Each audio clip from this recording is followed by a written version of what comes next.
Olá pessoal, tudo bem? Bom dia! Estou gravando aqui na sexta-feira de manhã e vamos dar uma olhada aqui no esboço da dona Tamires sobre Mateus 16, 13 a 17.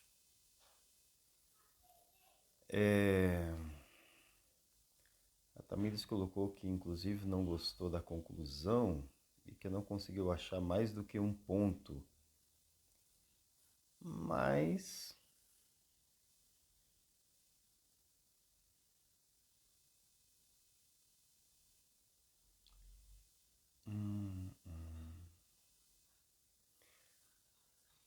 Tamires, eu acho que você não deu chance para o texto, tá? Ou fez, assim, na última semana tivemos problemas, por assim dizer, com o senhor Esdras e com o Emanuel, tá? Que não conseguiram preparar os seus sermões, sabe, isso e tudo. E uma coisa que é muito importante, assim, eu já falei isso, mas é sempre bom repassar, refazer, sabe assim, tá?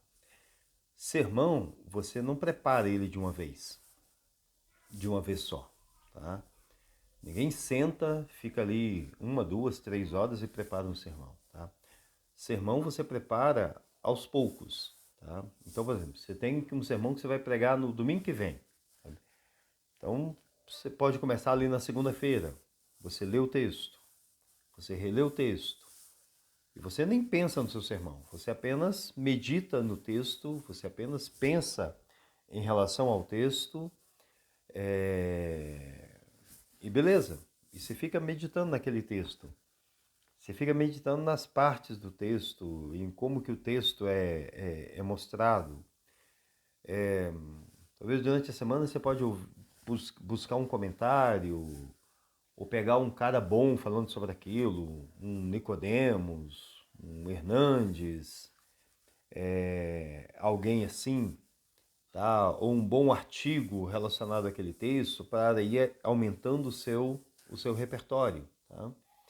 E aí depois ali na terça-feira ou na quarta-feira, você começa a elaborar, você já leu o texto, você já conhece o texto, você já releu o texto várias vezes, aí você já ali elabora a sua ICT, elabora a sua proposição, tá? É claro, elabora primeiro a sua ICT, qual é a essência desse texto? O que que esse texto está comunicando fundamentalmente, né? A partir disso, né, eu elaboro a minha proposição, né, o que eu quero, né, porque se eu descubro o que o texto está dizendo, a essência do texto, então eu já sei, né, é fácil decidir o que eu quero com esse texto, tá? E aí na quinta-feira você já rascunha o seu sermão, tá? E tudo mais para você revisar isso na sexta-feira, sabe? Então, assim, se você tirar aí a cada, pô, 20 minutos por dia, tá? Segunda, terça, quarta, quinta e sexta, sabe? Assim, você consegue elaborar o sermão, tá? Você consegue fazer isso, tá? Eu sei que para a Tamires, né, trabalha com 2 crianças em casa, pode ser bem complicado isso, tá? Mas 20 minutos, né? Os outros aí, ninguém aí tem desculpa, né? Por favor, né? 20 minutos é tranquilo para todos os outros. Para Tamires eu imagino que é mais desafiador, né? Mas uns 20 minutos, se apertar bem, consegue tirar aí. Mas a ideia é você preparar o seu sermão aos poucos, né? Preparar o seu sermão aos poucos, né? Então, tipo assim, na segunda-feira você tem esse primeiro contato, trabalha, elabora, pensa, medita, na terça-feira medita, vai um pouquinho mais fundo, na quarta-feira começa a elaborar as coisas, o esboço, o ICT e tal, forma, na quinta-feira refaz o esboço, na sexta-feira repassa isso, tá? Você chegar, tipo assim, no sábado com o seu sermão pronto, né? Na sexta, no sábado com o seu sermão pronto. E aí você só vai repassar ele, repassar, ler, reler, pra você internalizar o negócio, tá? Para o seu esboço ser apenas como um apoio visual ali, né? Você nem precisar do esboço para pregar, tá bem? É por isso, eu não sei se é o caso aqui, tá? Mas eu acho que a Tamires fez isso aqui numa tacada só. E aí, numa tacada só, não tem jeito. Você perde 90% do que o texto tem para você, tá? Então, por exemplo, aqui a Tamires não colocou nem o título do sermão dela, né? Nem o título, nem o tema. E coloca aqui na introdução: Jesus vinha sendo assunto em todos os lugares que passava, era comentado pelos que gostavam, os que os odiavam, papá. E ainda duvidavam. Ele perguntou aos discípulos o que as pessoas diziam dele, mas a pergunta principal foi o que os discípulos realmente pensavam sobre ele, tá? Aqui tem um probleminha, pequeno, mas um probleminha. Você fala, mas a pergunta principal, tá? Não dá para você dizer que uma pergunta é secundária e a outra principal, sabe? As duas perguntas são importantes, tá? E a gente vai rever sobre isso, tá? Então é muito importante o que nós seguidores falamos acerca de Jesus, mas é muito importante também o que as pessoas ao nosso redor falam acerca de Jesus, tá? Na ICT, só é possível reconhecer ou conhecer Jesus através de um relacionamento íntimo com Ele. A sua ICT é problemática. É problemática porque Jesus vai mostrar, assim, dá para dizer que ela não é problemática, porque dá para você, tipo assim, interpretar esse relacionamento íntimo com ele, tá? Mas Jesus vai dizer exatamente o que a gente precisa para a gente conhecer a Jesus, para a gente saber quem é Jesus, tá? Tá, se não me engano, no último versículo do seu texto, no verso 17. Aí você coloca: a reflexão que trago hoje é sobre a intimidade que precisamos ter com Deus para nos relacionarmos verdadeiramente com Ele. Essa seria a sua proposição, né? Mas não ficou formado como uma proposição, tá? É... Assim, é claro que tem a ver. Como você colocou, só é possível conhecer Jesus através de um relacionamento íntimo. A reflexão que eu trago é sobre a intimidade que precisamos ter, tá? Mas aí, quando você está pregando, eu sei que é mais forte falar isso. Quando você está pregando, você diz que você precisa ter, entendeu? É claro que você se abarca na coisa, mas você está pregando para as pessoas, tá? Então você diz que você precisa ter, tá? Então a mensagem de hoje é sobre a intimidade que você precisa ter, que você precisa decidir a ter com Jesus, tá? Então a sua proposição ela tem que ser mais forte, ela tem que ser mais enérgica, porque senão ela fica muito, né, muito desconstruída e tal. Não, ela sabe o que você quer com o seu sermão? Que as pessoas revejam a sua vida e decidam a buscar uma intimidade com Jesus para conhecê-lo de fato. Então é isso, sabe? O que eu quero com esse sermão é que você olhe para a sua vida e se pergunte se você realmente conhece Jesus e que você decida conhecê-lo, que você decida buscá-lo, certo? E aí você colocou um ponto. Achar Jesus bacana não significa que o conhece.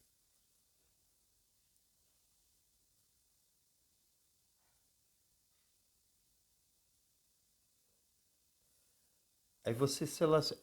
É legal porque assim, eu nunca abordei esse texto por esse viés, né? De que eles diziam que Jesus era João Batista, Elias ou Jeremias, por relacionar, desculpa, por relacionar como algo bacana, tá?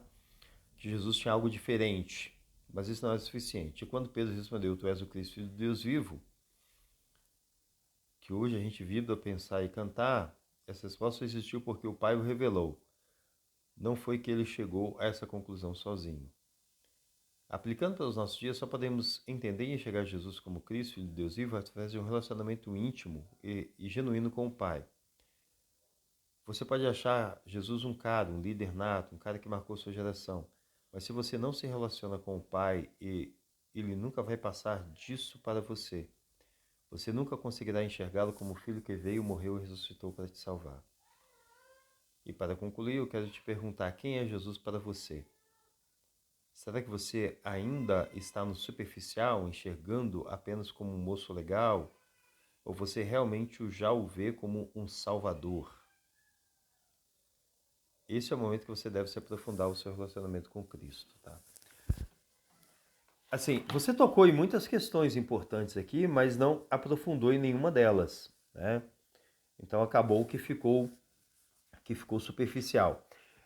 O final aqui que você fala me lembra do C.S. Lewis, né, em Cristianismo Puro e Simples, né, onde fala que a única coisa que a gente não pode achar de Jesus é achar Jesus um cara legal, né?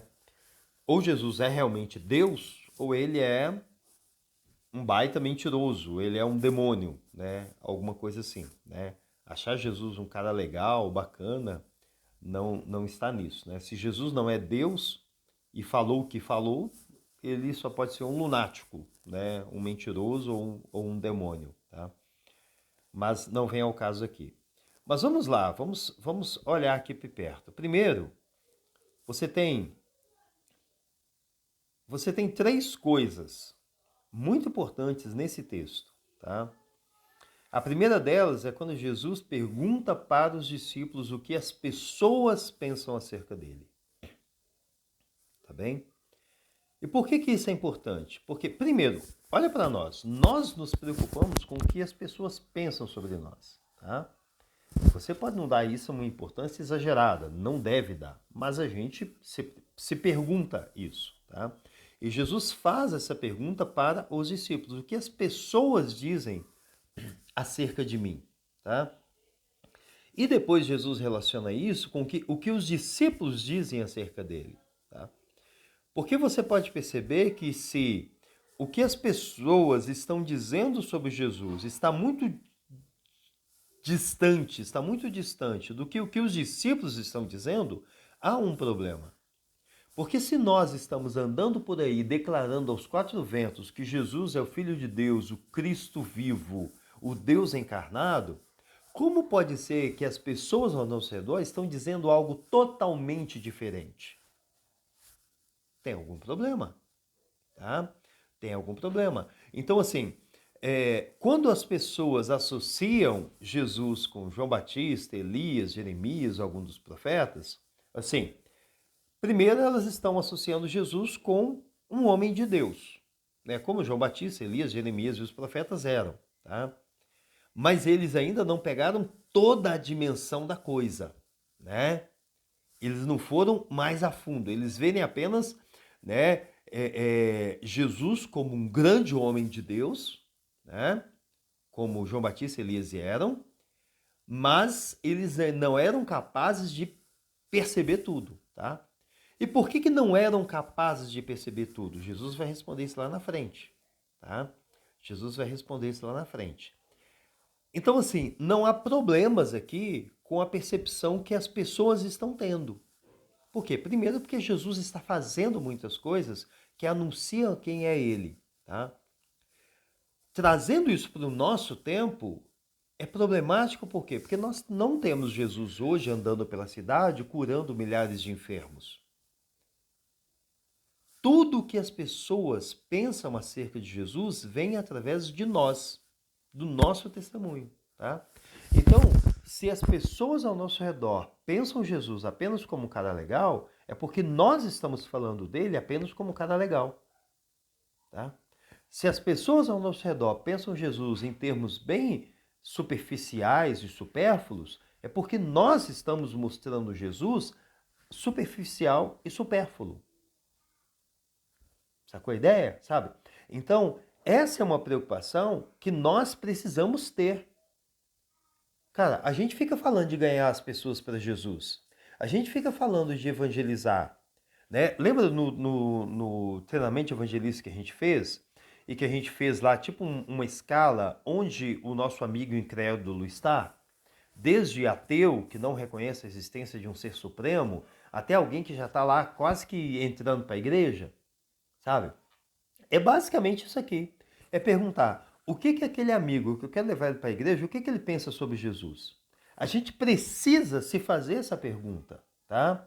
Eu tenho a minha irmã aqui, que cresceu na igreja, fez projeto missionário, ela é líder na igreja e que se afastou. Que se afastou. É uma desviada, é uma descrente, tá? Eu quero que a minha irmã volte para Jesus. Mas eu preciso me perguntar, o que a minha irmã pensa sobre Jesus? Né?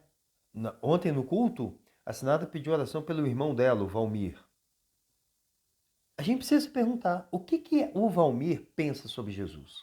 O que o seu amigo, o seu vizinho, o seu colega pensa sobre Jesus? O que o seu professor da faculdade, que você sabe que é incrédulo, o que ele pensa sobre Jesus? Tá? Se perguntar isso com seriedade é porque nós valorizamos isso, tá? Porque nós queremos levar essa pessoa a Cristo. Mas talvez o primeiro ato de evangelização é nos perguntarmos, é nos questionarmos sinceramente o que as pessoas à nossa volta pensam sobre Jesus. E perceber a responsabilidade que nós temos nisso, tá? Então imagina que eu tenho um colega de trabalho, eu trabalho com ele todo dia, né? Vamos falar aqui, o Emanuel, o Esdras, o Tony, né? Você trabalha com o cara todo dia. Todo dia tu passa lá 4, 5, 6 horas do lado do cara. Você é crente, o cara é incrédulo. E aí, de repente, você pergunta para ele, cara, o que tu pensa sobre Jesus? Aí ele fala assim, cara, eu acho que Jesus nem existiu.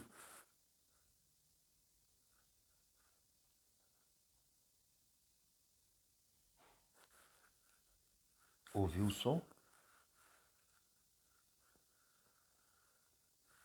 Se tu tá em contato o tempo todo com uma pessoa e ele tem uma ideia absurda, radical assim sobre Jesus, no sentido de que, Jesus era mentiroso, Jesus nem existiu, Jesus era um falsário, o que isso diz a seu respeito?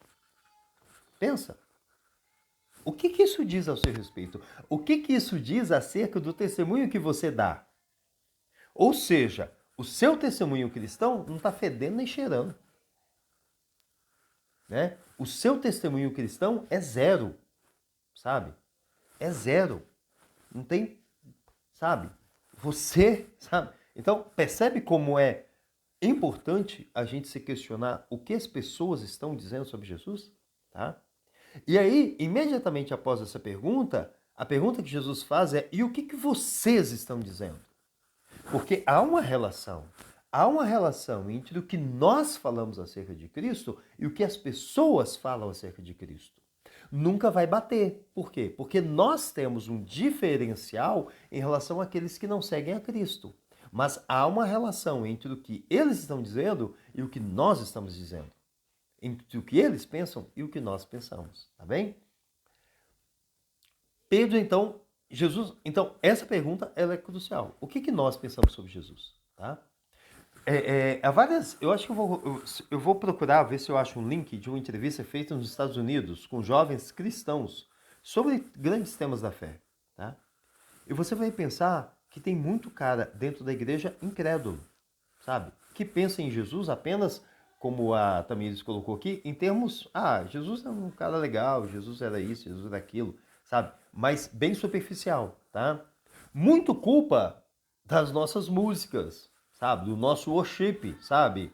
Do lindo, lindo, lindo és, lindo, lindo, lindo és, e não sai disso, tá? Muito culpa do que ruge o leão e a terra estremeça, sabe? Muito culpa. Eu peguei pesado no que ruge o leão, mas tem a ver, sabe? Assim tal. Então, muito culpa de uma adoração água com açúcar, que não quer dizer nada, né? Que emociona, mas que emociona igual qualquer show do Coldplay, sabe assim, e tal. E é claro, também puxando pro meu lado também, né? Ou me colocando na reta, muito culpa de pregação que também não tem nada com nada, né? De sermão que não tem nada com nada, tá?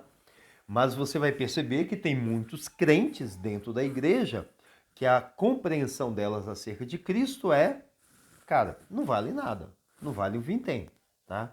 Muitas vezes você vai achar pessoas no mundo que, quando elas dizem que Jesus deve ser tipo um João Batista, a noção delas de Cristo é mais elevada do que a de alguns crentes que estão dentro da igreja. Então, essa é a outra questão seríssima. Qual o nosso entendimento acerca de Cristo? Nós que somos discípulos, nós que somos servos, nós que somos crentes, o que nós compreendemos acerca de Cristo é o mesmo que está revelado nas Escrituras? Se nós pegarmos o que eu entendo sobre Jesus e o que a Bíblia diz sobre Jesus, dá casamento entre as duas coisas, tá? Então isso é a outra grande questão, tá bem? Pedro então responde, tá? Tu és o Cristo, filho do Deus vivo, ou seja, tu és o Cristo, tu és o ungido, tu és o enviado, tu és aquele que haveria de vir, tu és a promessa, tá? Tu és a promessa, tu és o filho do Deus vivo, tá? Tu és o Deus encarnado. Jesus é Deus em pessoa, tá? É isso que Pedro está dizendo, tá? Então Pedro dá uma resposta profundamente cristológica. E aí é a grande questão. E aí o que eu comentei aqui em relação ao que a Tamires fala, né? Só é possível conhecer Jesus através de um relacionamento íntimo com ele. Inclui isso, tem a ver, mas o que Jesus vai falar, e que assim é a terceira grande questão nesse texto, é que a declaração de Pedro só é possível através da revelação.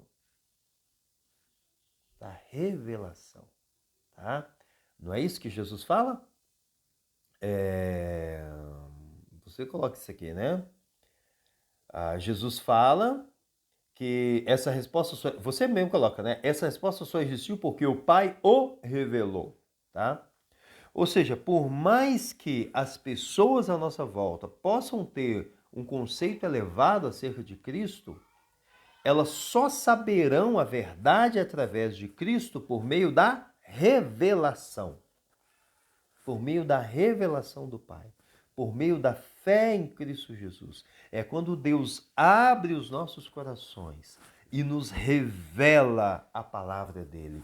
É quando nós, pela fé, acessamos a palavra de Deus e cremos. E essa verdade é instalada em nossos corações. Tá? E aí, isso pode ser traduzido como o que a Tamires colocou aqui, um relacionamento íntimo com Deus. Tá? Por quê? Porque através desse, né, o conhecer a Deus, né, o que é relacionamento íntimo? É conhecer. Né? Conhecer. Tá?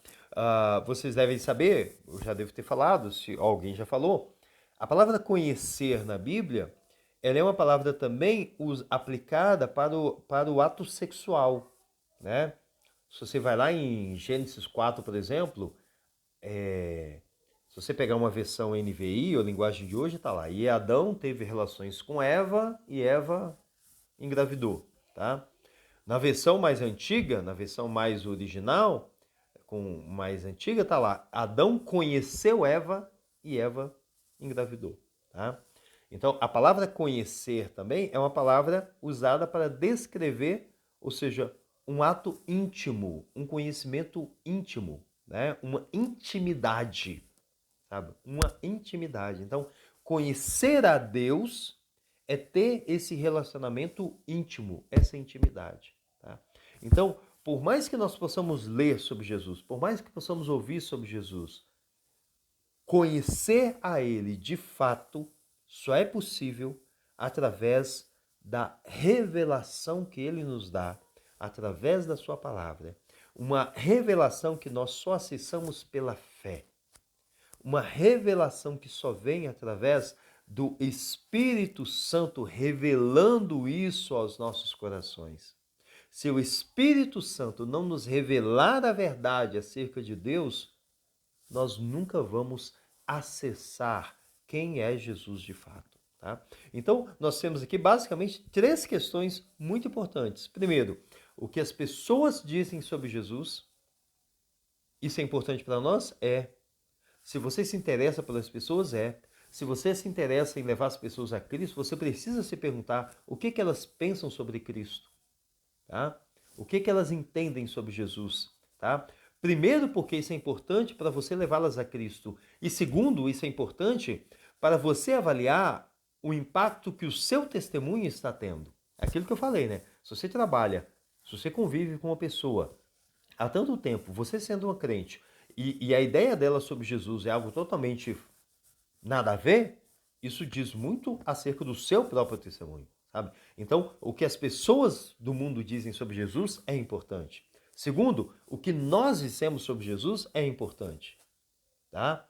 Para verificar se o conhecimento, se o que nós dizemos sobre Jesus está de acordo com o que a palavra diz sobre Jesus. Se o nosso conhecimento sobre Jesus vem da nossa própria cabeça, ou vem do trono, ou vem da revelação do Pai, tá? Então, para nós julgarmos à luz da Escritura o que nós entendemos sobre Jesus, tá? E segundo, e em terceiro lugar, que o verdadeiro conhecimento de Cristo vem pela revelação, vem pelo Espírito Santo, nos revelando a palavra de Deus. Então, se eu quero que, né, por exemplo, vamos supor que você conversa com um amigo seu do trabalho que é incrédulo e ele fala algo sobre Jesus bem nada a ver. Bem nada a ver, bem idiota. Adianta você brigar com ele? Adianta você discutir com ele, né? Há um tempo atrás teve um cara lá num evento assim, falou, Jesus é gay. Jesus é gay, ou Jesus é... Acho que Jesus é gay mesmo, que deu o maior bafafá e tal e tudo mais. Adianta você brigar? Adianta você fazer hashtag, né? Adianta você... Cara, adianta você brigar contra o entendimento equivocado que as pessoas têm sobre Jesus? Não. Por quê? Porque Jesus fala que nós só teremos um conhecimento verdadeiro de Cristo pela revelação do Pai. Quando o Pai revela, sabe? E como que o Pai revela? Através do Espírito Santo de Deus. É quando a graça de Deus nos alcança, quando a graça dele nos transforma e nós recebemos o Espírito Santo de Deus para compreender a verdade dele, tá? Então, se um amigo seu, um colega seu tem um entendimento totalmente absurdo sobre Jesus, tu vai o quê? Tu vai orar por ele. Senhor, revela a ele. Senhor, dê a ele o Espírito Santo para que ele compreenda a verdade, para que os olhos dele se abram, para que caia as escamas dos olhos dele e que ele compreenda a verdade. A verdade só é acessada pela revelação do Pai, como aconteceu com Pedro, como aconteceu comigo, como aconteceu com você. Certo?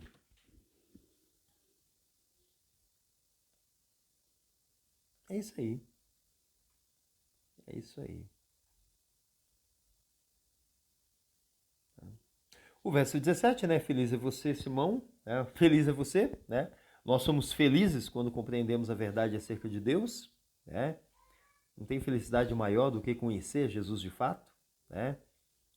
Ser feliz, né? Bem-aventurado é você, Simão, né? Barjonas, né? Barjonas, o prefixo bar significa filho de, né? Então, Barjonas é filho de Jonas. Nas Bíblias mais antigas tá, né? Simão Barjonas, né? Simão filho de Jonas, né? Nós somos felizes, né? Nós somos felizes às vezes. Muitas das nossas tristezas, aflições e ansiedades vêm porque nós não conhecemos a Deus, vem porque nós não conhecemos a Cristo, vem porque o nosso entendimento acerca de Deus é um entendimento equivocado, superficial, tá? Então, Pedro é de fato feliz, porque ele conhece, porque ele sabe quem Jesus é de fato, né? E Jesus fala, né? Isso não foi lhe revelado por carne ou sangue. O que Jesus quer dizer com carne ou sangue? Por pessoa, né? Isso não é conhecimento humano, tá? Isso não é conhecimento que você pega numa enciclopédia. Isso não é conhecimento que você recebe numa Wikipédia, tá? Isso não é conhecimento que você acessa através do Google. Quem é Jesus? Não. Esse conhecimento só vem pela revelação do Pai, só vem pela ação do Espírito Santo nas nossas vidas. Você tem o Espírito Santo? Deus já revelou a você a verdade acerca dele mesmo, acerca de Cristo. Você é feliz. Viu só? Eu quis falar aqui um pouquinho para ampliar, né? Para ampliar um pouquinho mais a compreensão desse texto, a confissão de Pedro. Beleza, queridos? Beleza, Tami? Repensa aqui o seu sermão, tá? À luz disso, repensa o seu sermão. E aí, e já fica um outro toque para os outros, tá? Assim, quando tu não estiver conseguindo tirar muita coisa do sermão, do texto, quando tu não conseguir tirar, quando você não conseguir não estiver conseguindo tirar muita coisa do texto, tá? Assim, não se apressa, sabe? Não, sabe? Relê, me fala, ô pastor, fala aqui um pouquinho para mim sobre esse texto, tá? Fala um pouquinho para mim sobre esse texto, né? Porque, tipo assim, nesse texto aqui, por exemplo, eu já preguei algumas vezes, né? Nesses 15 anos, né? Então, assim, pastor, me fala um pouquinho sobre esse texto aí, tá? E isso pode abrir, pode desbloquear algumas caixinhas e aí você pode navegar mais tranquilamente no texto. Certo? Beijo para vocês e até mais.